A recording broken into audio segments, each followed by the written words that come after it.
Smash that limiter! Well, hello there, Spliffy. How are you today? Hello! Hello. And hello, Celtic. Hello, Ray. Hello, Celtic. Hello, Ray. Welcome. So, episode 2 today.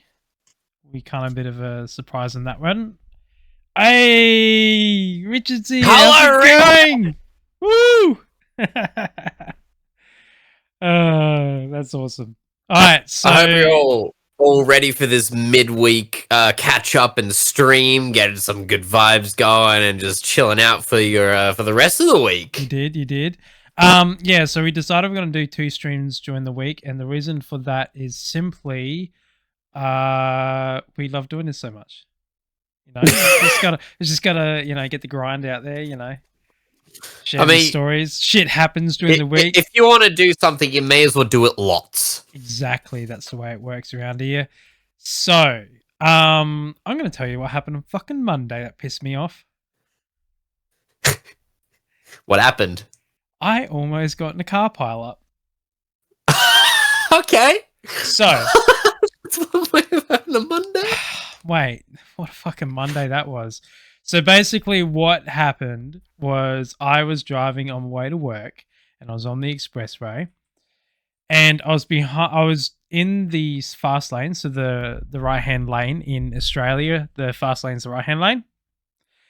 And this car was on the side of the road in the emergency exit. And this is a 100-kilometer speed limited road. So like the speed limit's 100. So everyone's doing 100. And this numpty pulled out in front of a fucking truck. Oh. Well, the truck was doing 100. So oh no. So what happened was the truck immediately hit the indicator on and changed lanes, but I was next to the truck. So I had to slam on the skids to bloody get behind the truck so I didn't get cleaned up by him. Oh, far out. And then the cars behind me also did the same thing. It was ludicrous, and the truck's just like on the horn, yelling and giving the finger. And we drive past, and I'm like giving him the finger as well. And it's just some old dude. It's just some old dude. Just like, well, it seems like the main demographic of truck drivers nowadays. Because my dad's a truck driver. He's been truck driver for like 20 years, and he's how old would he be now? He's not much older than I am, so he'd be 67, which is really scary to think about. Yeah, that's crazy. But yeah, it's like the main demographic of truck drivers are the people who started doing it in like the 70s, and now they're all just old. Either my dad has kind of stopped doing truck driving, really. Well, sort of. He still drives trucks to work and whatnot, but he used to do like the long haulers stuff like years and years ago before I was born. Yeah, he said he used to hate it, driving up those long bloody days. It would probably get boring though, wouldn't it? It would, You're just driving along a road and that's all you do. You can't talk to anyone but yourself. And like you just mad. Like people underestimate how big Australia is as well. Like oh yeah. For example, where he used to drive up and down, like from WA, he used to drive from the bottom of WA all the way up to the top, like towards Broome. That's days of driving. Yeah. Days of driving, like thousands and thousands of kilometers. Because Western Australia is fucking huge. And he was saying, like, he used to tell stories, like he was saying he was, driving in a truck and he was in a convoy of road trains. And anyway, and he looked out to his right and he sees an F-111 fighter jet, like flying leveled with him. And apparently the Air Force were doing some runs or something like that and were playing around, and they were like, height of the truck off the ground, traveling at like ridiculous speeds. And then he said, and then next minute they decided to like open her up and break the sound barrier right next to the trucks. The sonic boom fucking shook the like road trains and like scared the shit out of the dogs. And, like, I'd imagine so. Yeah, that was crazy. And Yeah, you were saying. No, you finish your point. I'll get on to mine. No, after they just had to pull over the next roundhouse and sort of like calm themselves. Yeah, yeah, that would probably scare the crap out of you. Yeah. On Monday, I had a bad case of a tailgater. I mean, Oh, probably no. the worst tailgater I've ever had in my entire life. Like, I mean, literally, if I tapped on the brakes just to slow down, he probably would have hit me. He was that close to me. He was sniffing your ass. Oh, absolutely. He wanted to know what was coming out of my exhaust pipe. Absolutely. Yeah. What type of lubricants so- are you using? Yeah. And I have a spoiler under on the back of my car, Yeah. and his headlights were underneath my spoiler, Oh wow. and I drive a hatchback. Yeah, So he was probably within a meter of me. If a kid ran out in front of you, fucking, he's hitting you, and you're hitting the kid. Oh yeah, and we're out in we're out in kangaroo country as well. So any sort of wildlife just jumps out. He's like, he owes me a new car, which I actually kind of contemplated. Do I want a new car or not? Yeah, but I love my car too much to do that to it. Yeah. Tailgaters are annoying. They kind of give me a bit of space these days since I've had the nav. But when I used to drive like the Laser and the Commodore, I used to get them all the time. Commodore was funny though because I used to just drop it down a gear and just take it off. And they would never really get close to me. But actually on a segue, the last podcast I was mentioning the cars that I used to own, and I thought I would show what they actually look like.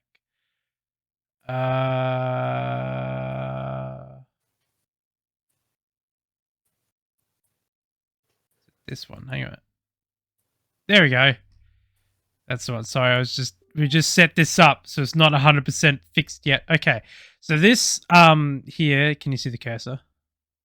Yes, I can see the cursor. So this is the Commodore that I used to own, which is a VS Commodore. Mine was a blue though, but that's kind of what they look like. And that's like what the rear end looks like. So this is it's got an American motor in it. It's the V6 Alloy-Tech 3.8 liter motor in it. And this is that's the front end of my old Laser. That's what they looked like. The KAs were interesting because they had just the standard grills, but then you had these ones here, which it's really weird because you search KA and it comes up with these ones, but that's not a KA, that's a KA. Really confusing. That's actually my car. When I had my P plates, it's my car. So, yes, the license plate's in it, but it doesn't matter. This car doesn't exist anymore. The license plate doesn't exist anymore, so it doesn't matter. But yeah, so that's my old Laser, the back end. This picture here, you know, I was mentioning about fighting the red light camera in the last podcast. Yeah. So this picture here is when we were actually working out the times and distance it takes my car to accelerate. Yeah. So this picture I took a photo. Oh, as part of the evidence. Yeah, as our information gathering. So I would accelerate and then stop. So it was accelerating to like, I think it was 15 Ks or something like that, which is the speed that the speed camera was clocking. And so I was basically saying that there was no way I could have ran the red light because this rear here hadn't even left the solid line of the intersection. So I say that again. Was already like way over the solid line of the intersection, which wasn't possible. Yeah, and then you roll back over it, and that's what triggered it. Which means it's not possible for me to be faster than the camera flash to have the whole car length in the intersection. Basically, that was the idea behind it. So yeah, I just thought I would show you all what the car used to look like. The orange weapon. Yeah, and then I painted it like on my camera. It's a pity I can't find the fucking the original picture of that. I tried looking for it, but I just couldn't find it. So it doesn't matter.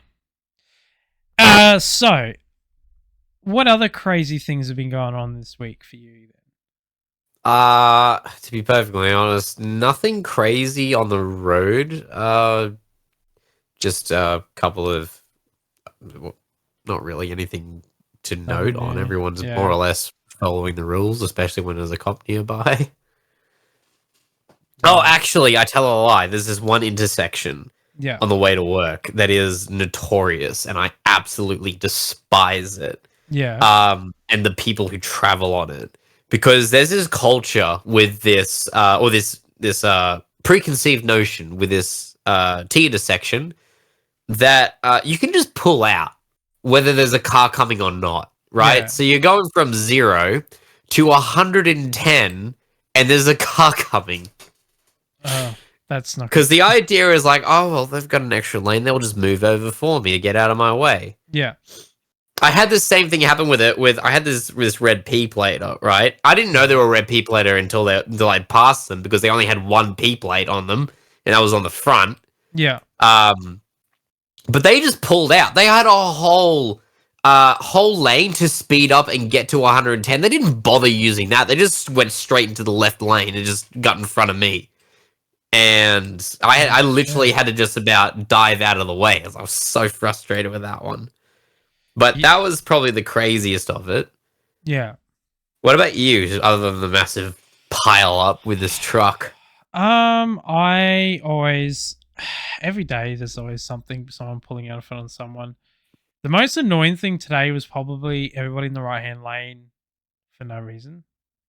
So yeah, that happens a lot, actually. So the main arterial road that goes from north to south of where I live, right? Yeah. The road workers have ripped it all up, and it's been like that for about 2 months now, 2 to 3 months, and then they put 40 signs all along it. Oh, God. So you can imagine how much congestion that's caused. Oh, yeah, absolutely. Like, the one thing that really pisses me off with this is like when you rip up a road, you fix it straight away, because if you leave it, it just causes so much traffic jams, damage, accidents. So much trouble. It's just fucking fix it. I mean, these guys get paid ridiculous amount of money to do a job. They just don't do it in time. Annoys shit out of me. Absolutely annoys shit out of me. Yeah, there's a similar sort of situation just down the road, just around the corner, actually. Yeah. So I don't know exactly what they were doing, but essentially, or the main goal of it, but they essentially ripped up the road and then put the road back, but worse. Yeah. And the road has gone from, pretty decent to absolutely undrivable on it. It's just absolutely ridiculous. I don't know what the purpose of it was. Yeah, it's a bit nuts. But we have a lot of issues with roadworks. Where I live is pretty much like the city of roadworks. There's always something going on. Yeah, I know. It's like I don't even know what's going. Like, why are you ripping up the road? Why is this here? Why has it been ripped up? Like, there's a couple of streets that the council regularly rip up. Yeah. For no reason. And yet, like, just a couple of streets over there will be like a road that's just full of potholes. People like going missing in the potholes. No, not really. But like, they are that fucking big. And they don't touch it. And then the funny thing is when they do rip up the road to resurface it, they then damage the road that connects to it. Oh yeah, I know exactly what you're talking about. It's like, we fixed this road, but we fucked the other one that was fine before. Yeah. The best thing to do when you're looking for a car is exactly what you said. Look at like how much the car market value is worth as well. It's because that's handy because you don't want to get ripped off. You want to look at its serviceability, how much it costs for a service of that car, how often it needs to be serviced is really important. Your question about what fuel it takes isn't so relevant unless you're looking at E85, because if you own an E85, if you're going to buy an E85 running car, that's really, really stupid because that's a track car, do not drive an E85 car on the road as a daily. It's just a mountain of problems. So Serviceability, what else did I say? Then when you go to buy the car and you look at the car, obviously go around tooth and nail looking at all damage to the car, because that will tell you that will give you the signs of the life of the car, particularly up in the rear well. If it's like a rear wheeled car, like a Hoon car, like a Commodore or Ford. If you look in the rear wheel and you see bits of rubber, you definitely know that car's been used to do some skids and Yeah. hit that limiter. Yeah. So you know, obviously, straight off that sign that she's had a rough life. Before you start the car, it is always a good measure to check the oil. And by doing this, you have a look to see if the oil is the correct color. And if it looks like brand new oil, that will set off some alarm bells. Because there shouldn't be clean, fresh oil in a car that's used regularly. And if they go, oh, I just serviced it, that's even to me a little bit alarmish, which sounds silly, but they're trying to cover something up. So there is a trick on how to combat that. So you do your checks, you look at your oils, you look at your fluids, you see if there's any visual leaks or anything like that. Then what you do is you get in the car and you obviously look in the interior, make sure you look for any damage or anything like that. Turn the car on and then just let it sit there and idle and just listen. And then get out of the car and listen to the engine while the bonnet's still open. Then close the bonnet, get back into the car, then go for a drive. And the trick is, when you go for a drive, is you test the brakes and you test the handbrake or the e-brake or whatever it's called, depending where you are in the country. In new cars that use electronic handbrakes, this doesn't apply, or electric cars, this doesn't apply.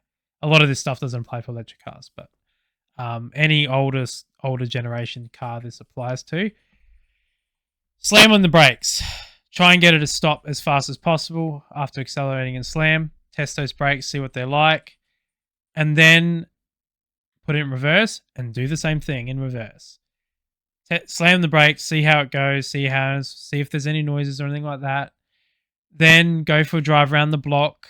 When you go for your drive, do your hard lefts, do your hard rights, do a couple of parallel parks randomly, do a U-turn, do all like really feel the steering.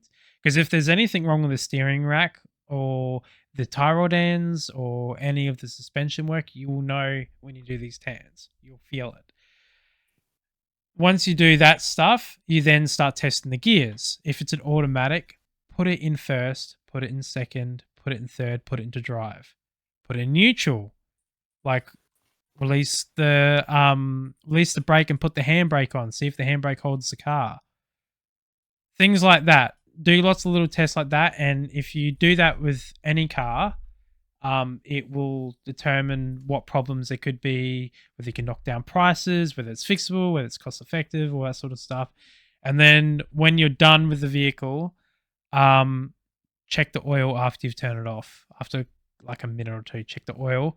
And if they had just done a service to try and hide something and there's something wrong, like, I don't know, cracked head, because you've just run the car and you've done all that thing, if it's got a cracked head, you will see water in the oil from doing that. So that will help a lot with ruling out those gremlins that will cost you a lot of money if you buy the wrong car.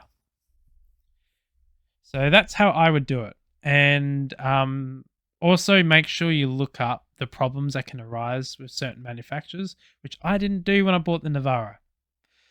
I bought this Navara thinking it was a good car, and then I look online and then everyone's like, this is wrong, this is wrong, this is wrong, these break down after X amount of time, and I'm like, God damn it. And that was the birth of the automotive side of my channel. Because I was trying to learn how to fix things before they go bad, and there was no video content on it. So I was like, fuck it, I'm going to film and study and do it myself and show people how to do it, so that when the next idiot that buys a Navara comes along, they can watch my videos and learn how to do it. and then apply this information to any other vehicle that they own as well.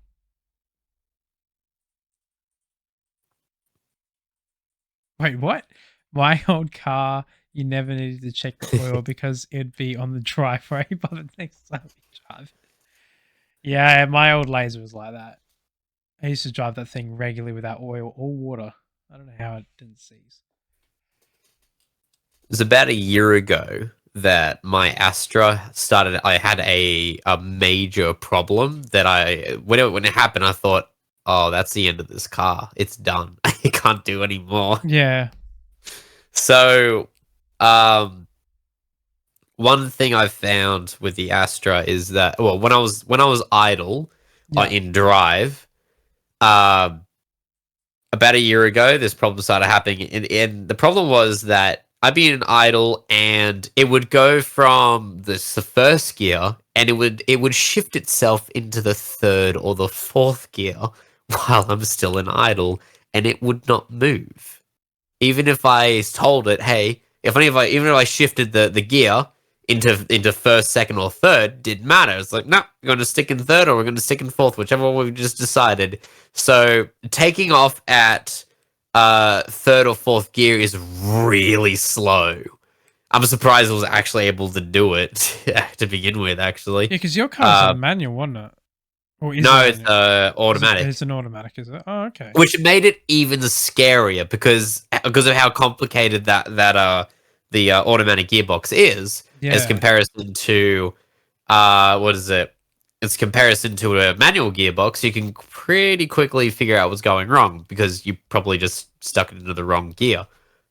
But so it was about a few trips to the mechanics later because we were trying to figure out what was wrong with it, because I took to my first mechanic.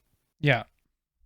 And they said, well, we're not really sure what happened, or we're really sure what's causing it, but if it keeps happening, we're probably up for a new gearbox. So I thought, okay, well, I think I might get a second opinion on that one, because that's a little cheaper than a brand new gearbox. And so I took it to another mechanic who says, all right, I don't think it's the transmission, but it might be this thing called the NOx sensor. So we tried with that, did a few other things, fixed a few other things, and then addressed a few things that actually needed to be addressed on it. Yeah. Then after that, it fixed it right up, and then it would happen on occasion, and I couldn't quite figure out why. So I thought, okay, well, let's just put some 98 in it, because 98 has fuel injector cleaner, because that's the only thing left in the chain. Because everything else has either been replaced or repaired. So I was like, well, let's try the fuel injectors and fuel injector cleaner in 98. And then I did that for a while, and it seems to have actually completely cleaned it up and fixed it up. So I'm pretty happy about that. Well, that's good to know then. Yeah. It was hard. An absolute nightmare. Yeah, it would have been. It's hard finding. Troubleshooting is always such a prick when it comes to cars, because, like, I mean, all right, they are simple. You know, airflow, oxygen, exhaust is essentially your three main factors to make an engine work. If any one of those things is wrong, you're going to have issues. But the problem is it can be simple, like, I don't know, a MAV sensor gone bad or is dirty, which is the sensor that reads the airflow through to the car and regulates basically the ratio of fuel to oxygen. If that is dirty, it can cause all sorts of issues. It could be spark, like for your petrol cars. It could be a fuel pump issue. It could be fuel pressure issue. It could be oil pressure issue. It could be so many things. And it's a real pain in the ass to find them. And usually when you take it into a mechanic, those things aren't present. So the issues of the noises or the knocks, or when they just suddenly go away when you're in the mechanics. It's annoying when that happens. But that's why it's good to sort of learn to do it all yourself. Because you know where the noise is coming from and you can troubleshoot it. Where if you take it to a mechanic and the noise is gone away, it's a little hard for someone that doesn't know the story to find the issue. So yeah, it's amazing how a little simple fix can cause a big. Hey, Brownie. Hello, Brownie. How are you? So yeah. Now, are you going to see Barbie? What? So Yeah, I thought I would do a wide change. I like Cars is good, and we're going to talk about cars, but I think we need to balance these podcasts. Otherwise, people are gonna get bored. But I actually want to see Barbie. it seems like a really what's the word? I can't think of the word. I've seen Hydrostatic. I've, Sorry, hydrostatic. yeah, I just said that. Saw the Kelt wrote. I've never even heard that before. That is a very strange word, a name for a transmission. Yeah, I have to look that up later, Kelt. you, the more you know. Yeah. Yeah, I want to see the Barbie movie because apparently it's really funny. Okay. And there's I gotta show you. I gotta show you. There's a weird Barbie A that's in it. weird A Barbie. weird. Oh, do you have any idea how little that narrows it down? Um. Hang on, I'm gonna see if I can find the photo and show you.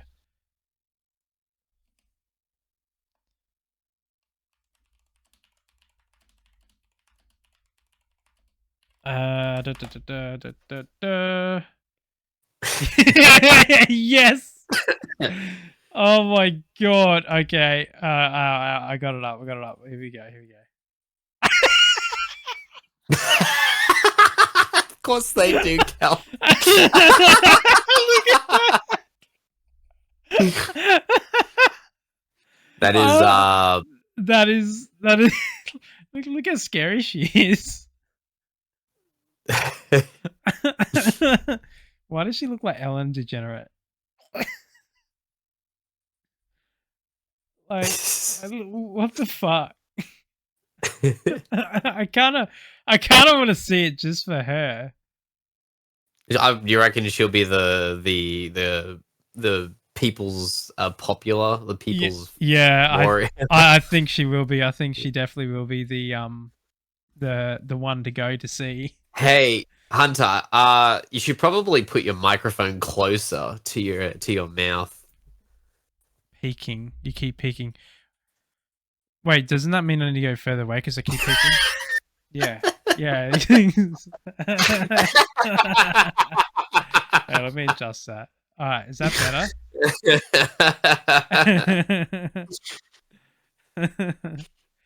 Yeah, that reminds me of the Barbies I used to know, Kel, and they used to have all their hair missing because Yeah. people Oh, wanted to become a hairdresser.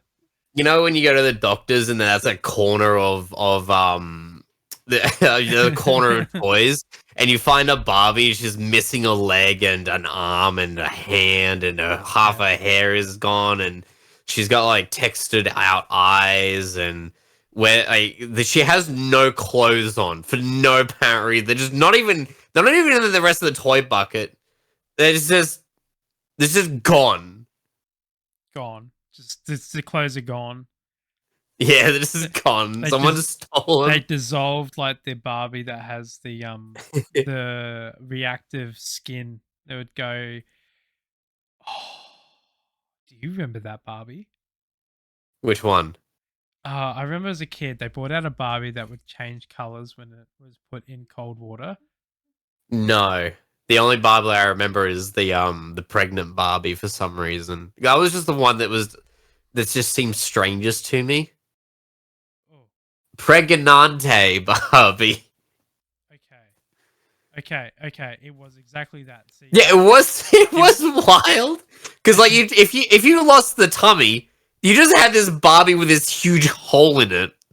Yeah, they discontinued that pretty quick, that Barbie too, didn't they?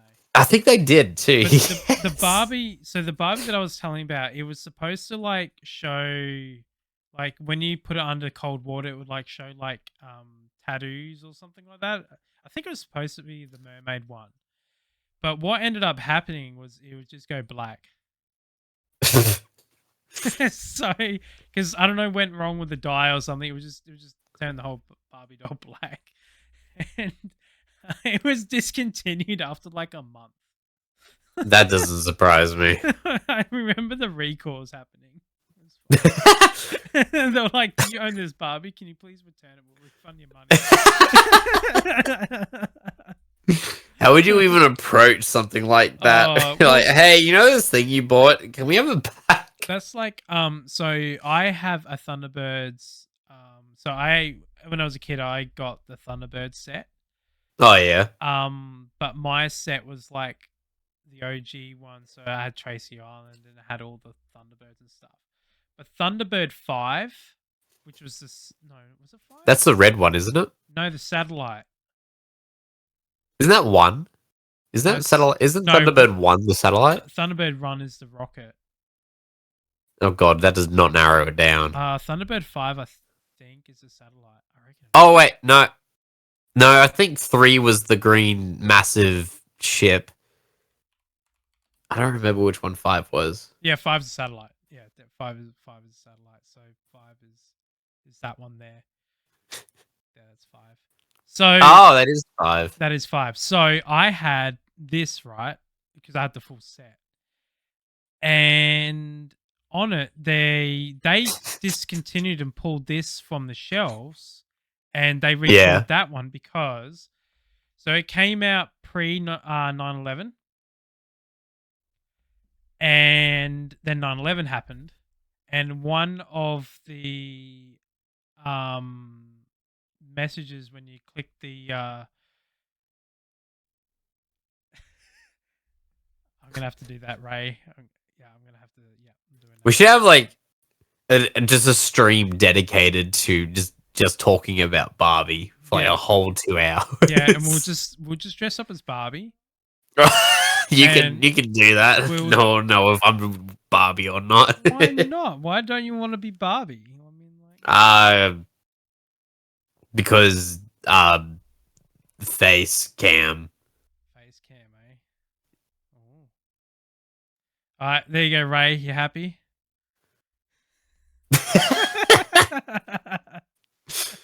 Barbie cast. Oh, I love it. All right, so in one of the messages on Thunderbird 5 that on my tangent of Barbiness, would say the missile is heading to New York. And then so 9/11 happened, and that message was completely pulled off. Like they tried so hard to get that out of stores and out of people's hands. And I have. Oh no! I still have it. Oh, you have it. I have it, and it works. Oh no way! That thing must be. That must be like someone would want to buy that. Yeah, when that happened, my dad was like, we're not returning that. No, that's gonna be worth all the money down the line." Yeah. I wish I still had the full fucking Tracy Island set, because like I had it up to a couple of years ago, but I had to throw it out because it all got damaged. Whenever you try storing toys, they get damaged. They're in a box with foam and everything, and they get fucking damaged. Like, how does that happen? How the hell does that happen? I don't know. It's so annoying. Ooh. Sorry, just adjusting things. Yeah, so there we go. Make a Barbie themed microphone. That's it. Barbie themed headset. Check out my Barbie themed car. You know, I used to have a Scuba Steve. A Scuba? Oh yeah, I used to have a Scuba Steve. Did you? I did have a Scuba Steve. I had the Scuba Steve with the camera. Yeah. I keep trying to. I don't know what's going on with this mic today. It's just giving me a head fuck. Is it like really loud for you? Anyway. Of course, there was someone with a Barbie themed car. Yeah. So the Scuba Steve, right? He had flippers. Yeah. He had a spear gun. Yeah. And his head was a camera. Yeah. So you would get Scuba Steve and you would like go like that, and you would look through his back and you could take photos while underwater. Oh, that actually sounds kind of cool. It wasn't cool because you had to open your eyes underwater. Oh, that doesn't sound cool. Yeah, I know. It was so weird. I don't know why I had that. I just don't know. But it doesn't matter.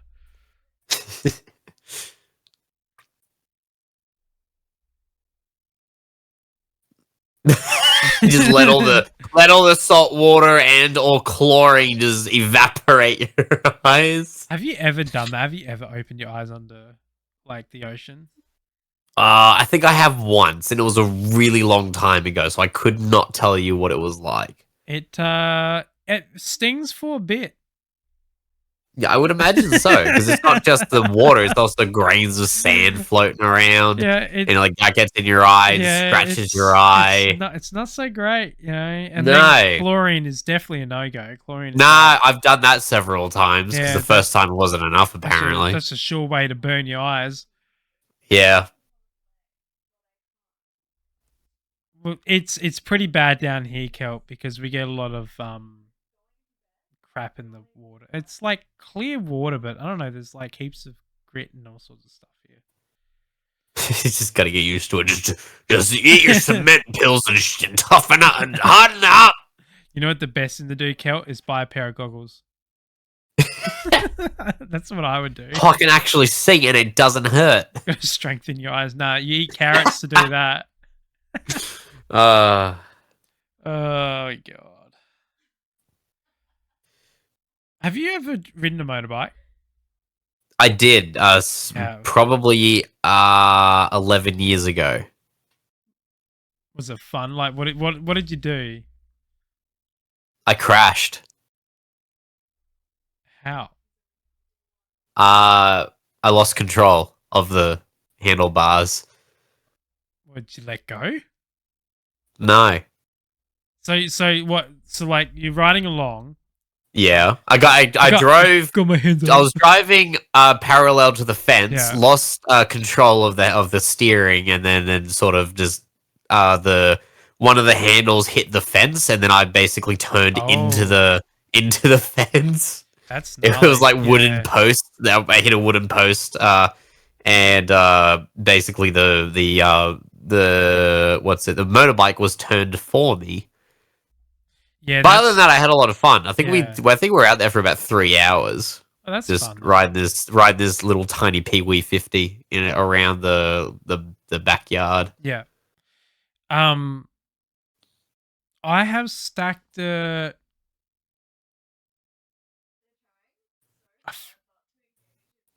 few times. I can hear Ray talking about us.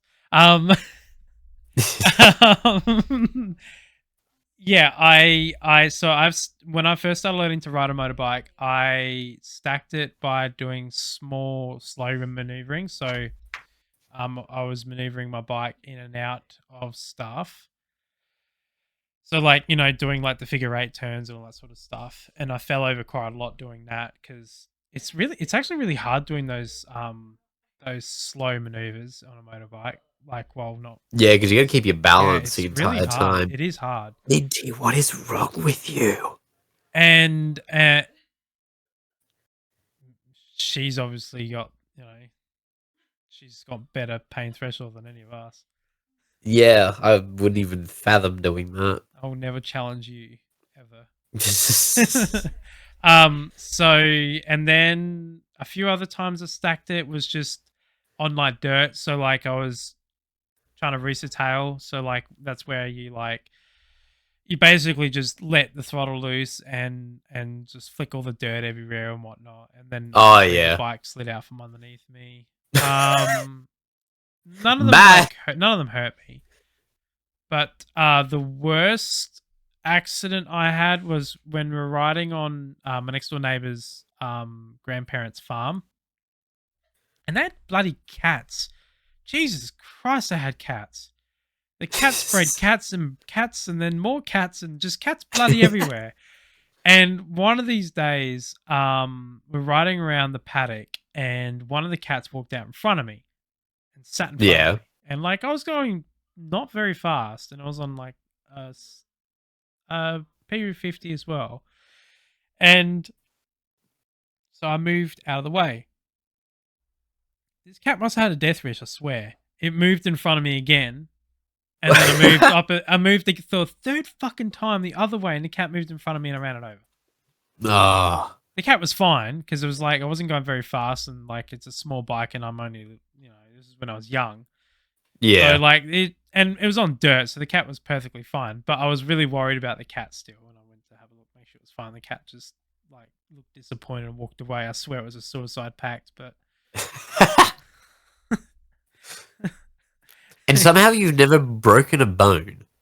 Yeah, I know. I've never broken a bone in my life, ever. Which is peculiar. Then way I would, after you've just described that.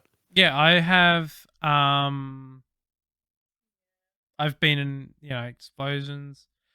Haven't been in crazy car accidents or anything like that. I've fallen from serious like high heights, like out of trees, off roofs of houses. Oh my god. Never broken bone once. And the most I've ever gotten is cat cuts. Really, it's weird. I must have some strong bones. Yeah, you must have drunk plenty of milk. Yeah, I would also like never been concussed. Yeah, I don't think I've ever been concussed either. Because I don't think I've ever really hit my head hard enough. That's the thing. I hit my head hard all the time. Like, I remember this one in primary school, and we're playing T-ball. You remember T-ball? I do remember T-ball. So I was the catcher. So I was playing the position that I was like standing behind the person with the bat. Oh, the keeper, wiki keeper. Yeah, That's it. Like a wiki keeper, but not really. I don't know what the fuck they call them. But I can't remember what they're called either. It's not like T-ball's a real sport anyway. Yeah. So I was standing behind the batter, and obviously in T-ball they use an aluminium bat, right? Yeah. And the kids swung around and fucking hit me square in the side of the head. What? And like they did a full 360, and I was not in swinging range either, so they stepped back as they swung as well and fully hit me in the fucking head. And and I remember feeling the dong in my head, and I just looked at them. I was just looked up, and I'm like, "Ow!" And everyone just stood there looking at me like, "Are you okay?" And I'm like, "I'm fine. Please, just don't do that again." I didn't even get a headache. I just felt sore. Probably killed all the brain cells that would have gotten a headache. The only brain cells that I killed are the pain receptors. Yeah. And then there was this other time. It was my parents, for one of my birthdays, we went to it was like this getaway sort of thing, but it was like a farm. It was really cool. Yeah. Had cabins and stuff like that, and you could go feed the sheeps and give milk to the lambs and milk the cow and feed the pigs and whatnot, and ride horses and shit like that. They also had like a blacksmith thing there, and they had like a house and court thing. It's kind of like a little old timey village that you sort of got to stay in, and like it was a real tourist attraction. Anyway, my parents decided to take me and my middle brother out, play some tennis. And I remember I was on the opposite side with my brother, and he was behind me, which was a bad mistake on my part. I should not have been in that position, because when I turned around, boom, fucking tennis ball straight to my face. Oh, that hurt. I actually did that a few times with so what I did, I think twice. I think it may have even been the same girl. So yeah. I don't know what was with this girl, but I had a knack for basically hitting the ball in her face. Yeah. And so I did it a second time. She was the pitcher. Yeah. And that was a very interesting game. Kelt's got some crazy stories. He broken a bone, was landing on his feet out of a helicopter. That's some crazy stuff. My head bounced off the asphalt. I actually, that's a cool story. So, have you ever driven a quad? No, I haven't. I've only ever driven a two-wheeler. So, quads, believe it or not, actually Australian invention. Oh, really? Yeah. So You're gonna strap two motorbikes together. basically, back in the day, there were either motorbikes or trikes, right? Right. And then they decided to start manufacturing quads, which are like Australia things. So basically, all this is just basically a 4-wheeler or an ATV. But yeah, it was invented originally here, and because it's farm use, Yeah, for but sure. they are very dangerous. And Yeah, I've heard. I went They are to extremely dangerous. they are.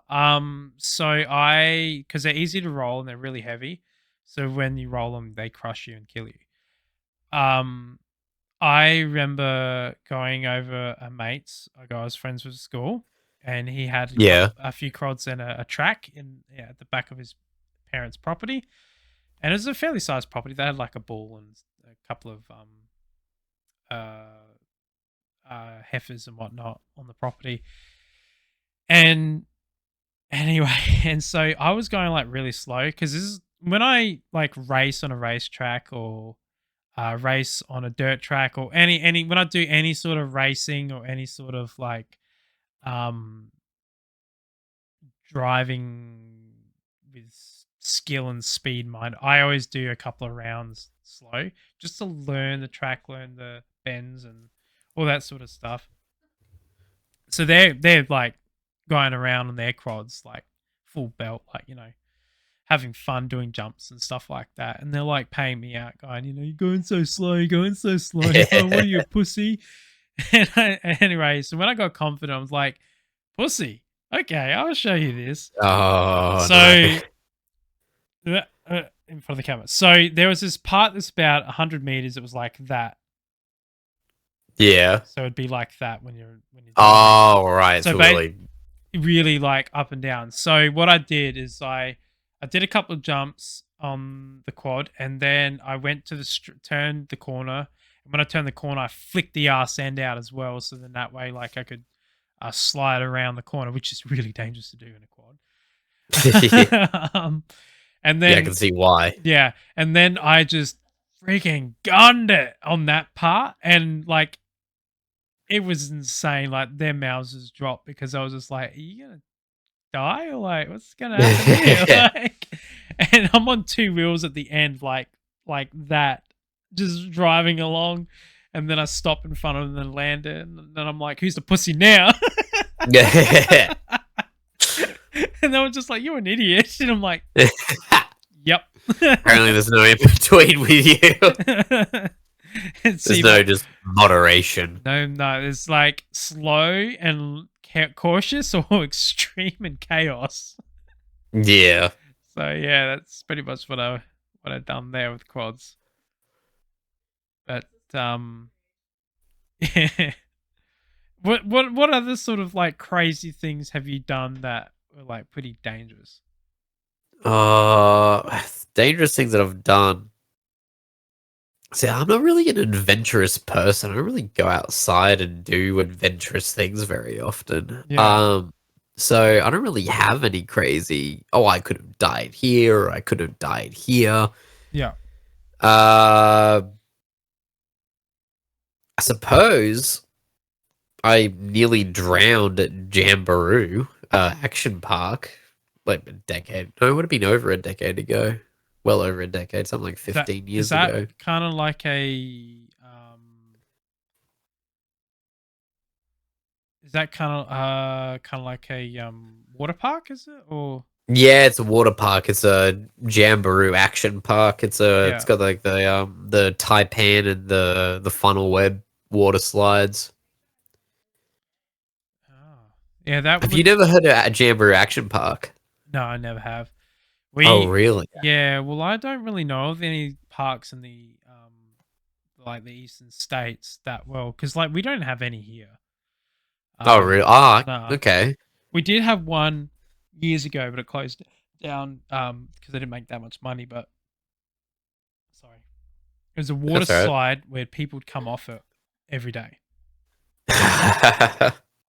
Like, so there was like a dip where it would come around like that, and people will go around and go woo over the edge onto the concrete underneath all the time.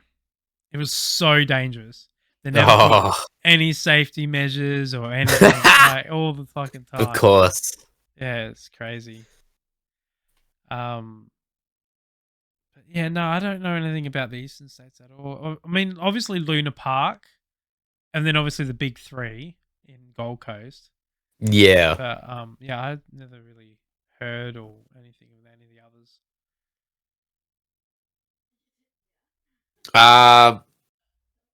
If you ever, damn, we should probably go to Jamboree. It's actually a lot of fun. Yeah, that'd be cool to go. I like going to theme parks and shit. It's fun. Yeah, it's mostly one time we were out in the sun. This would have been 11 years ago. Yeah. Uh, we were out in the sun. Well, we were out at Jamboree at the end of the year for school, and I didn't put sunscreen on, and Oh there is no. pretty much no cover. Oh. So by the end of it, I had second-degree burns from the sun. Yeah, that's gnarly, And man. I had a really bad case of back knee when I was younger. Yeah. So all the what shall we say? The pus and oil in my back had basically solidified, and my back ended up looking. It had the same texture and feel as cooked bacon, like crispy bacon. Yeah. I'm probably gonna die from skin cancer now. Yeah. We'll deal with it later, though. That's a future me problem. Yeah, I every New Year's Eve I would get severely sunburned on that day. Oh Always. yeah, Because we used to always spend New Year's Eve at the beach, like on one of the yeah. drive-on beaches. And so it just I used to always get burnt. And I remember one year we went to a family friends and I was with the person that I was seeing at the time, and she like touched me and I cried.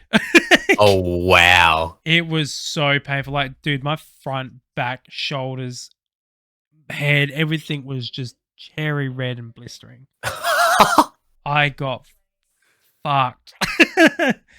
I did slip and slop and slap though. Oh really? Yeah, Someone. it was just really fucking hot, and I applied sunscreen probably every hour, but I should have applied sunscreen every 30 minutes. That's how hot it was. Well, I don't know if it necessarily. Well, I found a sunscreen that works really, really well for me. So I usually only have to put it once Yeah. or at most twice. And, excuse me. And usually I'm covered for the entire day, and Yeah. I just don't get burned at all. Yeah.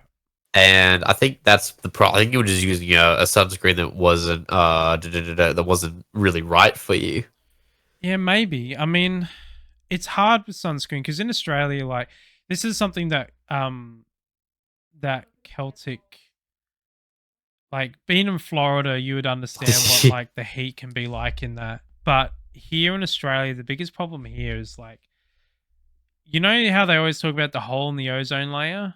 Well, that's Yeah, there is located. no ozone here. Yeah, we don't have an ozone layer pretty much. Like, the hole is all over Australia. So that's why like we get the full frontal of the sun. It's just, like, it gets hot everywhere else in the world. Like, you know, at the moment Europe's like experiencing a heat wave or some shit. And their 30 degrees is hot. I'm not saying that it isn't, but the differences between us and a lot of other countries is just the radiation levels is a lot higher here from sun radiation. It's just ridiculously high. So like, some places you could probably reapply sunscreen once every 2 hours and be fine, even though it's like, you know, 35 degrees Celsius. But here you sometimes have to reapply it like every 30 minutes, 15 minutes even, if it's like somewhere up like in the middle of nowhere where the temperatures like exceed like 60 degrees Celsius. So yeah, it's the sun's a real killer here. Kills a lot of people with cancer as well. Like, a lot of people die of skin cancer. I personally know someone who died of skin cancer. They're a farmer and they did everything right, but unfortunately The melanoma did get them, so yeah, it's not a fun thing. No, death usually isn't a fun thing. Well, it's not the death part. The death part's the easy part. It's the lead up that's the problem. Yeah, Once you're dead, like it's all over, isn't it? yeah, I suppose. It's the coming up to it. That's the bad part. That's the part that sucks. Yeah, But yeah, pure white beaches would be crazy. I think that'd be a bit surreal because we have yellow beaches. I'm sure. Yeah, our Like beaches no, are like yellow. Yeah, yeah, they look pretty though.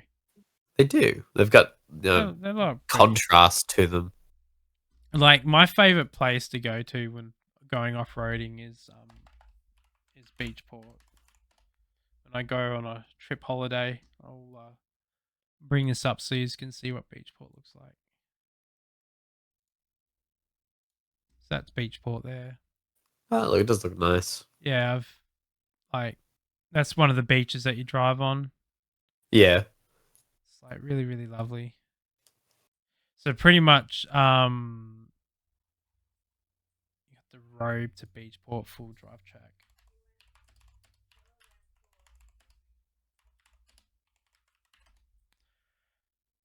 So here it is here.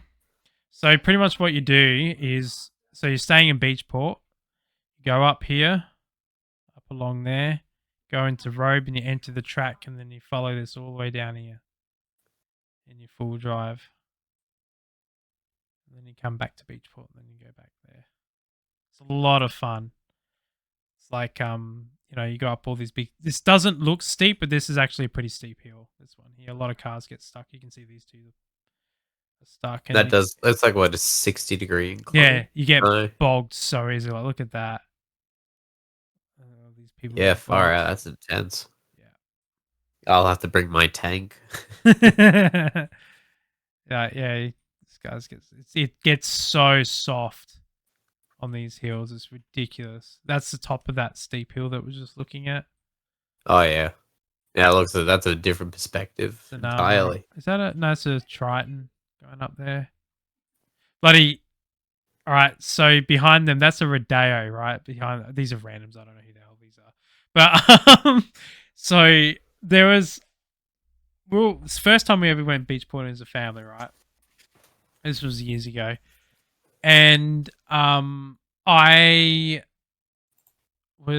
think I was in my parents' Prado, and we we're like a fair few cars back, and there was this Holden Rodeo with a bunch of bloody young yobbos, like teenage P-platers. And they were like, yeah, on the beers and everything like that, like being real larrikins. And they played Akadaka so loud, Thunderstruck, as they launched it at this fucking sand dune. Oh, no. I'm guessing that didn't work well. So right before the sand dune, it was really heavily corrugated. So like all that momentum you get before you hit the sand dune, you immediately lose from the corrugation and the sand at the foothill of the thing. So they went full pelt and slammed face first into the side of the sand dune. Oh, no. All the sand just went doof. And then like landed and just covered the car in sand. And the front of the car was fucked.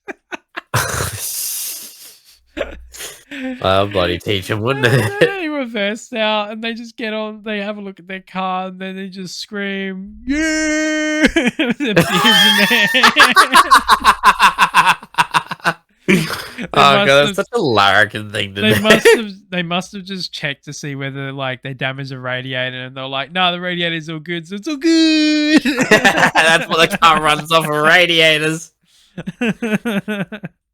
Oh god, it was funny. Speaking of idiots though, the last trip that we went on there, there was this one guy there. He wasn't like that. Like he wasn't a larrikin, but he was an idiot in the sense that he went full driving, which is a big no-no, by yourself. Oh, no, don't do that. And have no recovery gear. No. So this guy was doing the road to Beachport track without any max tracks, without a winch, without even a snap strap. And this motherfucker kept getting stuck. And we kept having to rescue him. And there was this one time where this hill like went up and curved immediately like that, and then it would come back down, and then it will lead over into the beach on the other side. It was like a little side track that you could go on. Yeah. So he went to go up, and this sand dune, no one really could make it. It wasn't like, it was just so soft. It just wasn't wise to continue on. You're honestly better off turning around and going back the other way. It was just so soft. Like if you didn't have power, which a lot of four drives don't, you wouldn't make it. Like you needed like a V8 monster to make it up this, like a dune buggy or something like that. It was just too soft. You'd lose all momentum as soon as you hit the base of the sand dune. Oh, you could probably do it if you had lockers, but no one had lockers really. This was before like lockers were so common. And anyway, so he was coming up and he got bogged. And so we're trying to snap strap him and use max traps to help him guard down, but the dumbass turned his reel as he was trying to reverse down the dune. Which, rule of thumb, when you're driving in sand and you're going downhill or reversing or going forward, never turn your wheel, because what happens is that becomes a plow and you don't actually turn, because for you to turn you need the traction to turn your car. It's just a plow, and what happens is your car then goes sideways, and when you go sideways on the hill, he very, very, very closely went down. He almost went sideways. We had to get him to stop, and he was like, oh, freaked out. So what we ended up having to do is we grabbed the rear of this vehicle with a snap strap, hooked it up to 3 separate vehicles, and then pulled the back end back straight. Far out. Yeah, so that's how we got him to get straight, so we didn't bloody roll it. But yeah, rule of thumb when you go full driving, like you can go full driving on your own, just have recovery gear, and more importantly, have a winch. Like, yeah, I would normally never say never get a winch on your car, because you can have a winch your whole life and never use it. They're not. But when you need it, you need it. When you need it, you need it. And so if you're in a convoy of others, you don't need a winch, because someone can pull you out with a snap strap, or you can use backtracks or something like that. But if you are by yourself, you do need a winch, because there might be a situation where you're bogged down and just using max tracks to get out might not help. Where if you get a winch, you get your spare tire out and you bury it in the sand, you can pull yourself out. Yeah, it's the only time I think a winch is 100% needed. So solo adventures. But yeah, rule of thumb, people, think before you do, like that guy that pulled out in front of the truck. Oh yeah. You know? No, if there was one thing my dad really made clear to me is don't pull out in front of trucks and don't dive in front of trucks when you're coming to a stop. Yeah. Or like a red light intersection, because it will not end well for you. Yeah. Yeah, exactly. And to respond to you, Kel, in Australia, a lot of our tires are all terrains or mud trains. They're all designed to handle sand. Usually we drop them down to like 12 to 8 psi, and usually you can get up most sand dunes. But this one was just, it wasn't that it wasn't doable, it just was dangerous because it sloped off the sides. It was too easy to go over the side. That's why. And if you can go around, you know, safety first. You don't risk your life. Yeah. This podcast has really devolved into idiots and Barbie. Well, I mean, I suppose that's what we wanted to talk about for this podcast. Yeah, I want to also see Oppenheimer as well. Yeah. I can't believe those are coming out on the same day. Like, what are the chances? Have you heard the rumor though that Oppenheimer caused Barbie to exist? It sounds like a conspiracy theory, but continue. Well, actually, not Oppenheimer himself, but the Manhattan Project, in essentially. Right. Well, okay, so this is a theory that I've heard. I don't know if it's 100% true, but it kind of like it's a fun theory. That's This happened allegedly. it's not allegedly. It's just This happened allegedly. allegedly. So, Allegedly. That's the rule of this podcast. Everything is allegedly. So Barbie came out in the 50s, right? I'm pretty sure it did. Yeah, I'd be surprised if it was anything else, actually. I reckon Barbie. When was Barbie? I reckon it's the 50s. 1959. And that is literally just in the 50s. That is a bit fucking coincidental. I can see how people are thinking that. Okay, so Barbie was created in the 50s, the late 50s, right? Yeah. When they dropped the nuke to test the effects on that house, like the Nuketown houses and stuff like that, apparently Barbie World is based off of the Nuketown houses.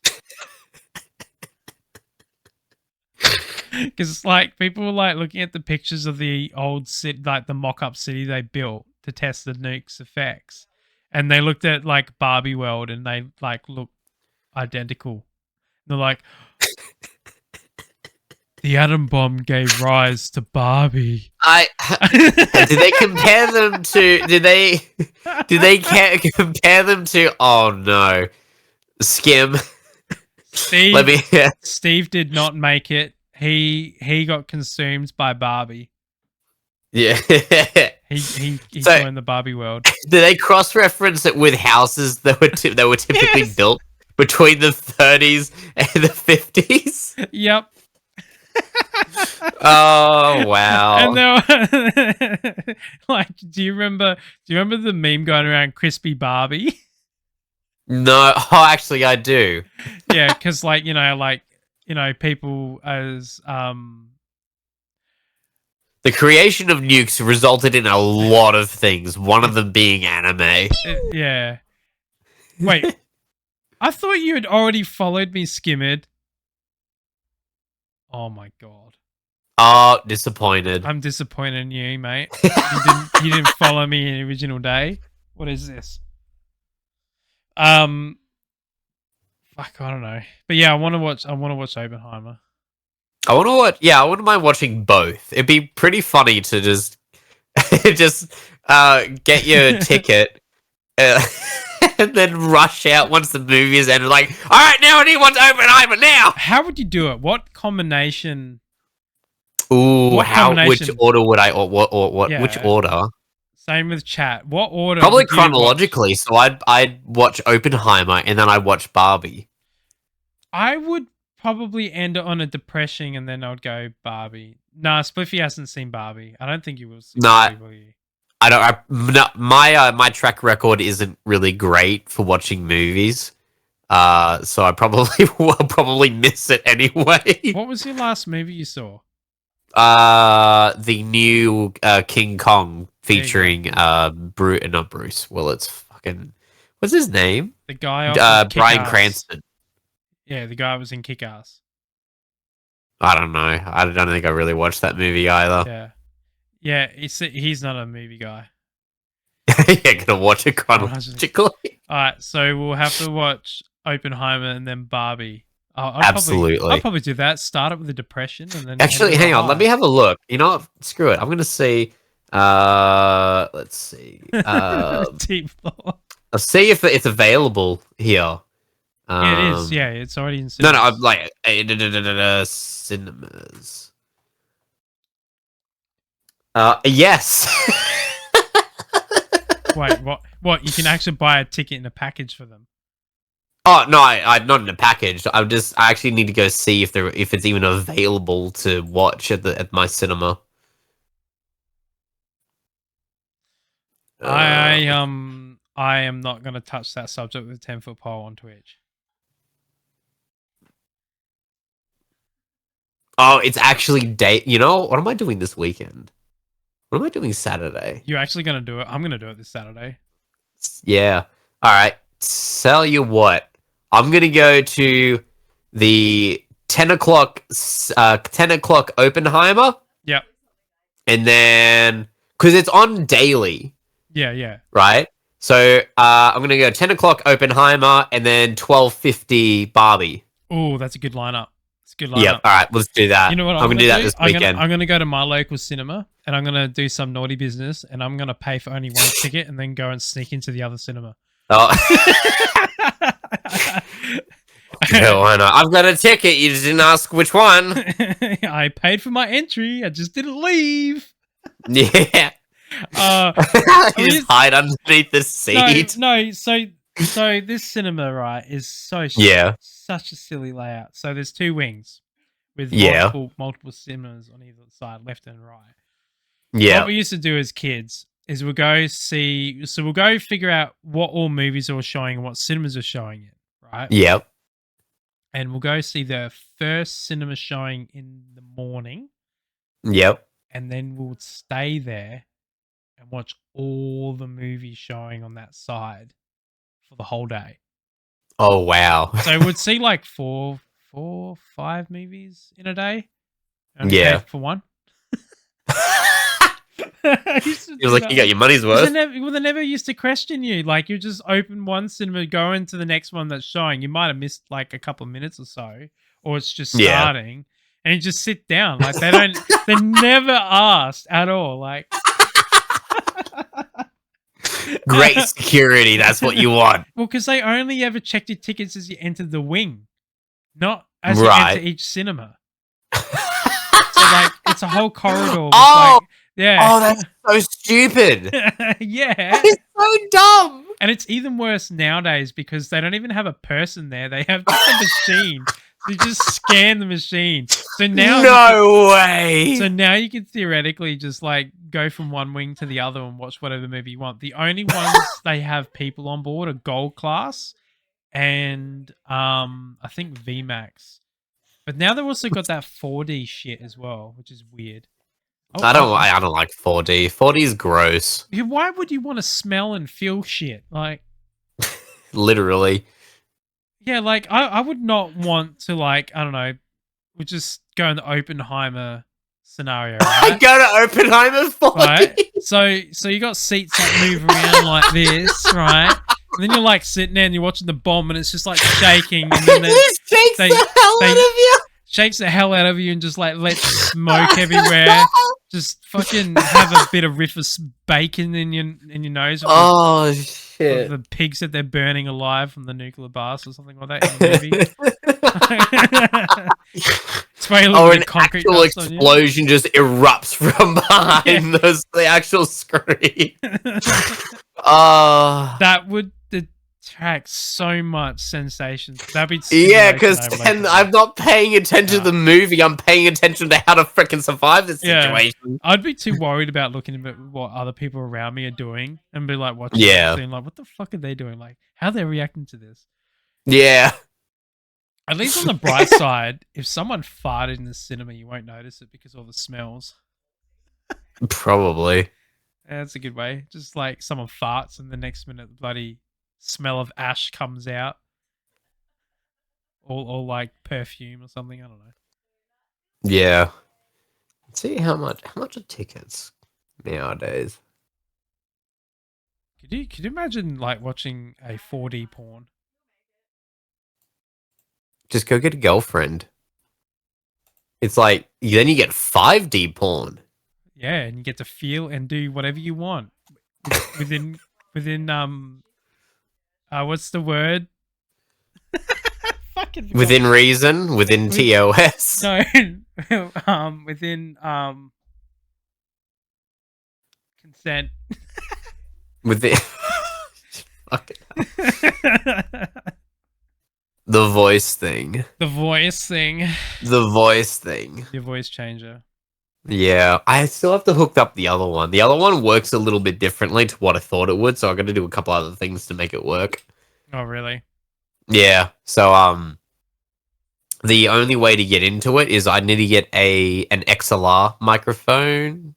I an thought you. XLR, I thought you had a one. TRS. No, hang on, no, I'm not. I'm totally screwed explaining that up. So I want to go in. I want to uh put line level into it, and it has a microphone input only. So Oh, I'm okay. basically I gotta it's really easy. You just don't turn the preamp up, and that's literally it. Has enough impedance to prevent any sort of clipping on Oh, the okay. mic input. I do it all the time with my handy my H5 recorder. Yeah, Um, I think that when I eventually get it out of here and get my own space, I'm probably going to go down the route of having the full audio interface system set up, because this like mic is really good and all, like, you know, it is handy having yeah, outgrow it pretty having like quickly. what? Yeah, outgrow it pretty quickly. Yeah, like it's really handy. Like this, the fact that you can see here that it shows me my voice levels and stuff like that.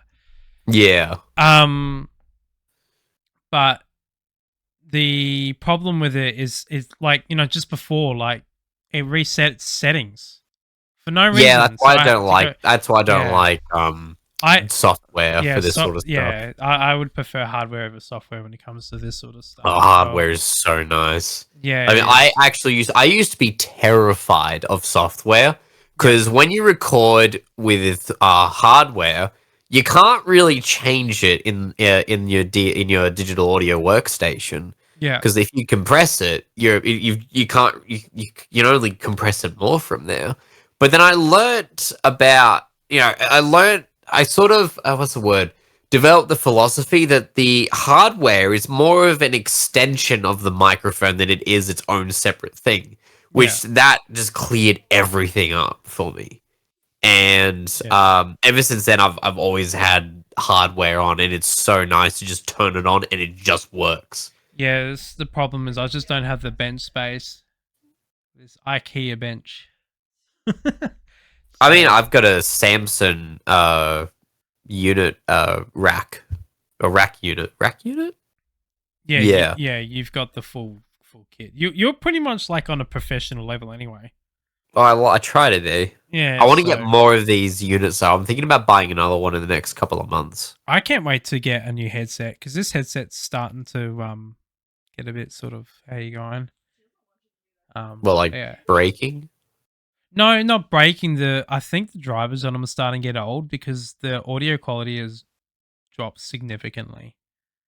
Like Oh, that's I have to have the max for me to be able to hear like clearly what's going on. mm, that sounds more like a No, tweeter that's issue. so I'm a person that has a headset dedicated to a specific role, and the headset that I bought is the Penrose, which is for the Xbox. So when I Yeah, watch movies and stuff like that, I use the Penrose. Every now and then I'll hook it up to the PC and like want to feel my eardrums bleed. I'll put yeah. that on. But I use this for gaming only. So this is PC gaming only. But Oh, okay. I want to get the Maxwells, which are the Audi's newer and updated version of the Penrose. They're not as severe. Um, Severe. yeah, like they won't bleed your eardrums. Oh, right. So they won't like, you know, like make you feel it. But they're really much more pleasant, to be honest. So I'll get them for the PC, and then I'll just I run think it the more depends on the frequency response than well, because they're magnetic planar. Their frequency response is pretty good, but the range is not as crazy on the Maxwells as it is the Penrose, because the Penrose got a lot of high frequencies as well as down low. yeah. The stuff you can't hear but you can feel, but the Maxwells, they're in the more audible range. So it's apparently like a really nice, clear sound, but it's not real punchy like the Penrose are. Yeah. So that's the reason why I want to get it. Plus, also like I like the idea of an 80-hour battery life, which is pretty good because I don't like wires. I've never liked wires. I actually much prefer wires over wireless. Yeah, I can understand that because you do get better quality with a wired headset than a wireless, and you get reliability. But for me in my environment, wired is a real pain in the ass because I have a desk that moves. So like when I need to use a computer, I have to move the whole desk out of its little hidey hole and then sit in front of the TV and then operate things. If I had like a dedicated desk and I could properly management things properly and whatnot, then yeah, I'd definitely probably go wired. But because of it's a pain in the ass. Yeah. It's just a pain in the ass. Like especially when I get the steering wheel out or the HOTUS out, like it gets caught up on things all the time. So, but it is reliable. Like I will keep these headsets. I will keep them as like a backup because I'm sort of a backup person. Like I replace it before it breaks and then I just keep it on hand if something goes wrong with a new one. And then eventually I give it to someone else or throw it out. So yeah.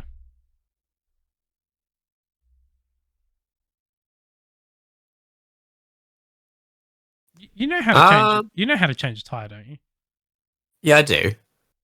You know how surprisingly people don't know how to change a tire? I once had a bloke I worked with, Yeah. and he was studying mechanical engineering, and he had people in his class who, in spite of being a mechanical engineer and basically being overqualified mechanics, had never changed a tire. So yes, I do know exactly what you're talking about. Once I pulled into uni and there was this chick that was there. So I had a little bit later afternoon lessons. It wasn't so bad, but I pulled into uni and there was this chick. She was looking like really flustered. Distressed? Yeah, no, not distressed. She wasn't distressed because she was at uni, so it wasn't like she was late or anything. She got there, so but she was like really flustered and whatnot. And I got out of the car and I said, "Are you all right?" She's like, "Oh, I got a flat, and REA is going to take ages." And I'm like, "I could help you change a tire." It's like, "Oh, really? Could you?" And I'm like, "Yeah, but I'm going to teach you how to do it." And Yeah. she's like, "Really?" And I'm like, "Yeah, you're going to learn how to change a tire." Yeah. and so I showed her where her car jack and wheel brace and that would be in the back of her car, and then we got out a Yeah. spare, and I said, "All right, so you got to jack your car up," and I showed her where the jacking points under her car up. I said, "All right, so now you got to reel that up." She reels that up. I said, "All right, so what you need to do is don't fully lift the car up because you need to undo the lug nuts or the wheel nuts or whatever you call them. Yeah. Oh, either way. Yeah. And she's like, "Why can't I lift the car and do it?" And I said, "You can't do it because what will happen is if you lift the car and do it, you would just spin the wheel, even with the handbrake on. Like it's usually really tight. It will just spin the wheel. So you leave it on the ground just a little bit, so then that way you can have enough resistance to use your body weight to then undo because usually really tight." And so she struggled doing that, so I end up helping her just to get them loose, and then I got her to take her wheel off and then put the new one on. And then I told her, you got to do it in this pattern because if you don't do it in this the star pattern, they'll be uneven, and then you get wheel wobble, and it can lead to all sorts of issues if you don't do it properly. She's like, "Oh, okay, okay." And then we got her wheel on and done, and she's like, "What? Why didn't you just do it?" I'm like, "What happens if you get?" Now know. Yeah, I was like, now you know how to do it. "What happens if you get stuck in the middle of nowhere and you don't have RA as an option?"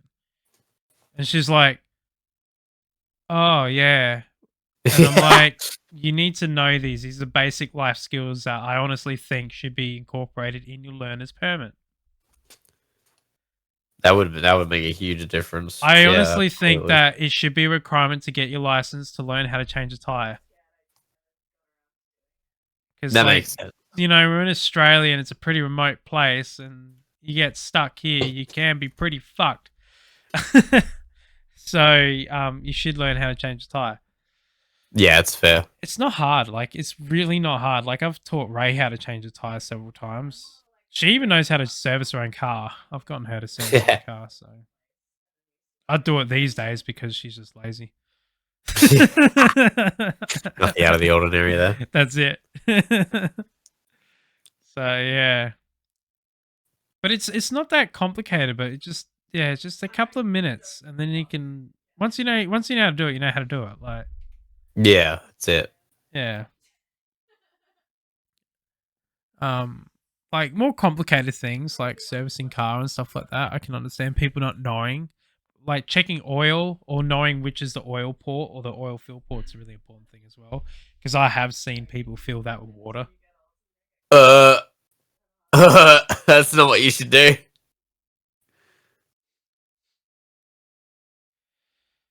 You should not fill your fucking If your car car engine is with water. If your car is too low to fit a jack under it, what do you do? That is actually a good question. Usually a lot of the car Get jacks alive. they get alive. Yeah, because there's no way that you have your car that low without spending money on it. A Guardi. God. Actually, he's not wrong.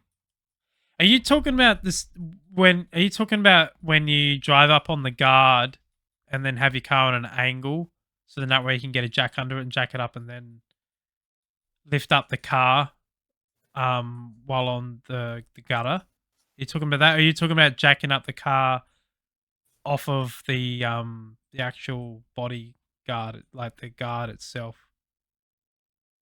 Because how I've done it with a lowered car, so a lot of your imports and whatnot are usually really low, where you can't get a car jack underneath them.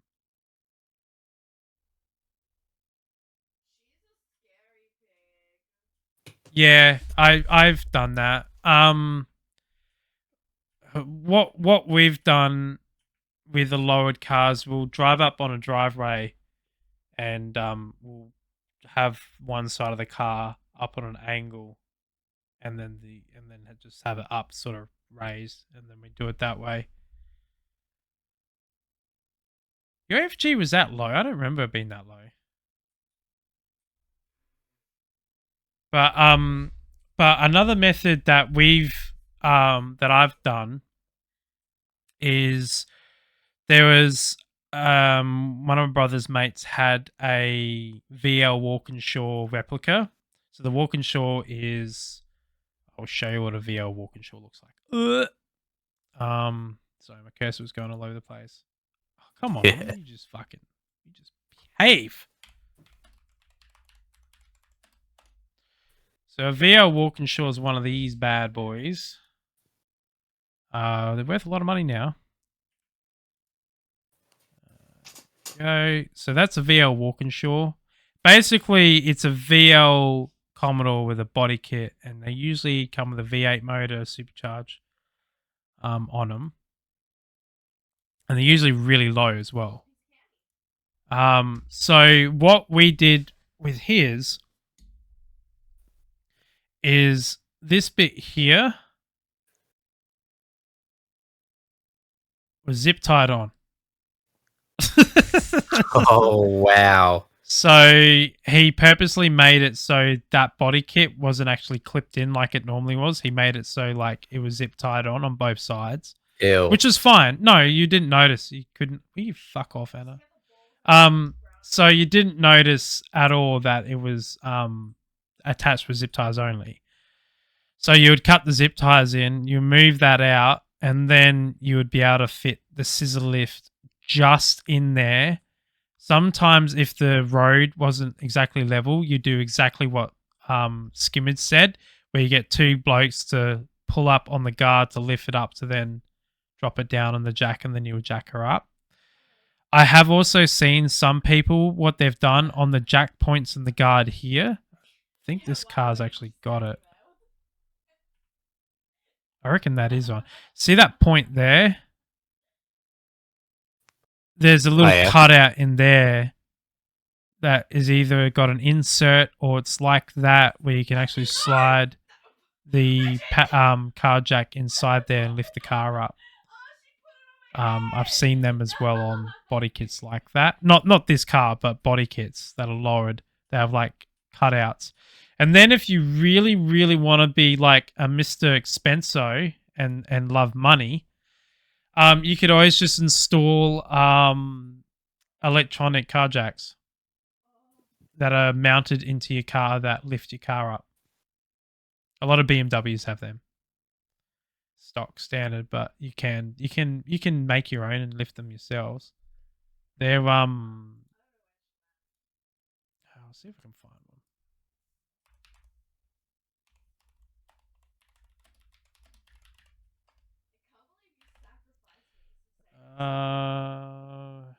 Hang on.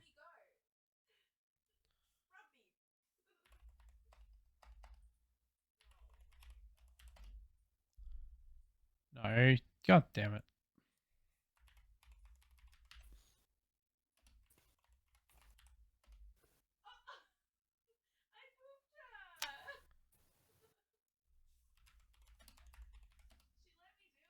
What do they call them? Installed car jacks? Well, you can get car jacks installed in your car. Yeah, you can. Huh. I suppose that would be pretty handy. What if it's called self-lifting car? I mean, that would make sense. I'm just trying to find the word. Yeah, something like that, but it's not. It's not actually that. Hang on, I'm just trying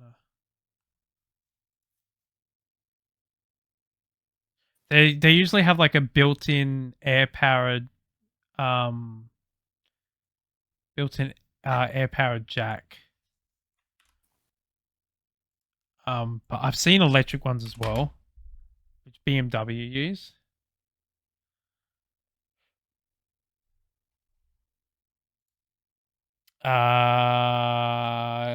Race cars also use them all the time. I think this would be a good sort of demonstration. Yeah, so see that Porsche there? See how it's got like these jacks that come out from it? So they're actually installed inside the car. Yeah. Like there. So when you activate the air compressor, these posts will come down and lift the car up off the ground so you can change the tires. Their BMW do actually come out with them like stock. Their M5s, I think, have them as well. But I've seen some people install these in their cars on the car scene because their car is so lowered that they can't lift the car up on jack. So they just like, we'll just install these things and then solves the problem.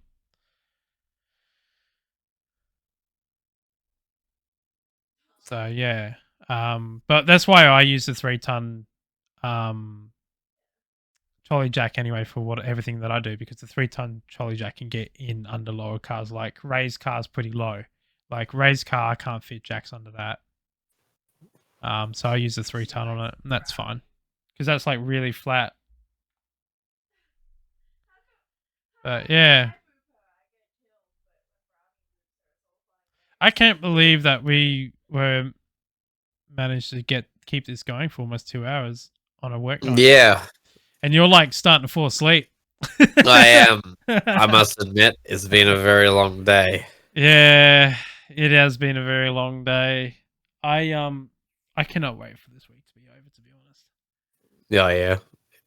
Yeah, it's something about like these cold days and cold weeks that just make life so much harder, because in the morning you wake up and you're really drowsy and cold and miserable. Your joints Oh, yeah, hurt. you don't want to get out of bed. Yeah, you don't want to get out of bed. And then, you work all day and, it's busy. So you like, because it's so busy, doesn't take that long to warm up. And then once you warm up, you're like, you just feel exhausted because like you spent all this energy trying to stay warm, and now you're spending all this energy just normal working.